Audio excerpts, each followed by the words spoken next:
Welcome back to Inspire Talks by RK. Today, I bring you a story that is not just told. It is felt. A story older than time, deeper than the ocean, softer than a prayer, and truer than destiny itself. A story called Radha, the Love Beyond Time. Part 1. When the universe first said their names together, Barsana was glowing that day, not with sunlight, but with something sacred. The wind felt gentler. The birds sang sweeter, as if even nature knew love was about to walk these dusty paths. Radha, the girl whose eyes looked like they had seen the truth long before she was born, was 10 years older than the child the universe was sending to Vrindavan. That child was Krishna, a boy with galaxies in his eyes and eternity on his lips. When Radha first saw him, he was sitting near the Yamuna, legs folded, blowing softly into a little flute that looked almost too big for his small hands. The notes were imperfect, but the feeling was perfect. Radha stood still, not because she was surprised, but because her soul felt something it hadn't felt in lifetimes. Recognition. Kanha, she whispered, though she didn't yet know where that name came from. The little boy looked up. He smiled the kind of smile that breaks you open lovingly. Radha, he said softly, as if he had been calling her by that name for centuries. Radha flinched. How do you know my name?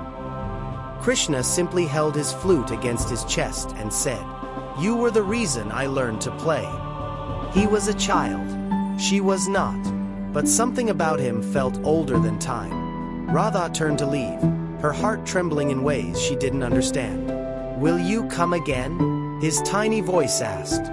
Radha didn't answer, but her silence carried a promise the world would spend centuries trying to decode. The world saw age. They saw soul. The villagers whispered, Radha is older. She is mature. He is just a child. What kind of bond is this? But Radha only smiled. Love isn't measured in years. Only humans count age. Souls don't. And Krishna, in his mischievous voice, would say, If souls had age, Radha, I'd still be the younger one. People questioned them, debated them, judged them. But how do you judge something the universe itself has accepted? Radha never cared. Krishna never explained. Because some connections don't need explanations. They need presence. And in every presence, they met again. The slow blossoming of a destiny. Every morning, Krishna would wait under the same Kadamba tree. And Radha, though she pretended she wasn't planning it, would always walk that way. One morning, he held out the flute. Radha, do you want to hear something? Radha sat down beside him, maintaining a respectful distance. Play. Krishna blew into the flute. And this time, the melody was so perfect that even the birds stopped mid-flight. Radha felt her breath pause. Her chest tightened. Her eyes softened. It was a feeling she'd never experienced. Kanha, how did you learn this so fast? Krishna placed a hand on his chest. You are here. The music knows. Radha didn't speak. She didn't know how to describe the storm inside her. A storm as gentle as falling petals, as powerful as the ocean under a full moon. She simply whispered, You shouldn't say such things. Krishna grinned. But I only say what is true. And in that one moment, she realized the age difference didn't exist between them. Only the love did. Years passed like soft winds over Yamuna waters. Radha blossomed into a woman whose grace could calm storms. Krishna grew into a young man whose presence could awaken galaxies. And their bond, it deepened into something the world hadn't seen before. One evening, Krishna approached Radha with flowers. Radha, he said, everyone brings their beloved flowers. Today I bring these to you. Radha shook her head gently. Kanha, don't call me your beloved. People will misunderstand. Krishna placed the flowers at her feet. Then let them misunderstand. But let me not lie. Radha turned away, her heart beating loudly. This is foolishness. Krishna stepped closer, not touching, not crossing any boundary, just existing in the same breath.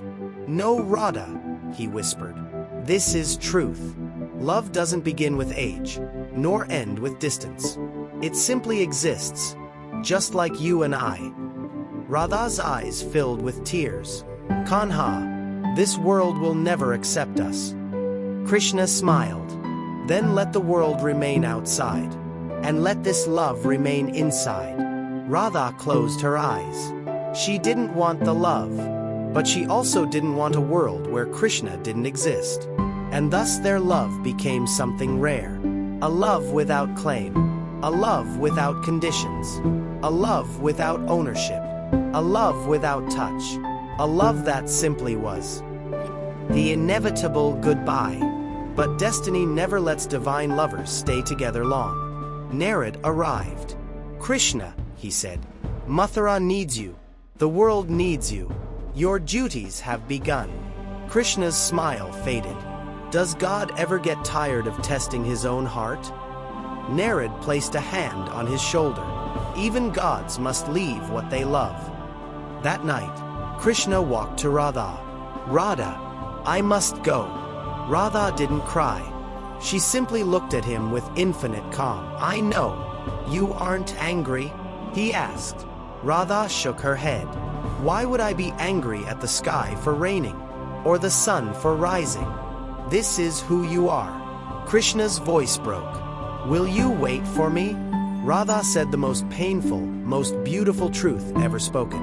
Kanha, I don't need to wait for you. You live in me. Where can you go? Krishna stepped back, defeated by her strength. He expected tears, questions, pleas. But Radha was beyond all that. Her love was higher than desire, stronger than attachment. I will come back, Krishna said. You don't need to, Radha whispered. I am complete. Krishna left Vrindavan that night. He looked back once, only once, and saw Radha standing under the moonlight. Still, calm, infinite. The universe broke quietly. A love that lives even after goodbye. Krishna became a king, a strategist, a teacher, a warrior, a legend. But not one night passed without him looking at the moon and whispering, Radha. And in Barsana, Radha lived quietly. She didn't ask for letters. She didn't ask for updates. She didn't ask for his return. Her love didn't demand. It simply gave. When someone asked her, do you miss Krishna? Radha smiled. How can I miss what lives in my breath? Years passed, but love does not. The final meeting. One day, Krishna could no longer bear it. He left Dwarika and traveled to Barsana. He found Radha sitting under the same Kadamba tree where their story began. Time had touched her, but gently. Her eyes still held eternity. Radha, his voice trembled. Radha turned. Kanha, you have come. I could not stay away anymore. Radha smiled. I know. Krishna sat beside her, like the child he once was. He held her hand for the first time. Not as lovers, not as husband and wife, not as soulmates, but as two halves of the same creation. Radha, Krishna whispered, what are we to each other? Lovers, friends, companions, something else? Radha placed her head on his shoulder with infinite peace.